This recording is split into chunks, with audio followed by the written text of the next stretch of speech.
पाकिस्तान ने सलामती कौंसल से गजा में इसराइली जारहियत के खिलाफ फैसला कुन इकदामात का मुतालबा कर दिया। सलामती कौंसल में पाकिस्तानी मंदूब मुनीर अकरम ने मुतालबा किया कि इसराइल को फौरी तौर पर गजा और मगरबी किनारे में फौजी कार्रवाइयां रोकनी चाहिए और एक मुस्तकिल जंगबंदी कायम की जानी चाहिए। मुनीर अकरम ने वाज़ेह किया कि इसराइल ने गजा में जारी नस्लकुशी को मगरबी किनारे तक फैला दिया है। खबरदार किया कि वहशियाना जंग को ना रोका गया तो दुनिया पर तबाही और तसादुम का राज होगा।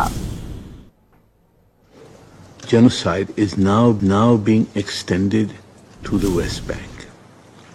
Israel's large-scale military operations, which began in Jenin and other areas of the northern West Bank on 21st January, have expanded to Nur Shams, Tulkaram and Jenin camps, causing the largest population displacement since 1967.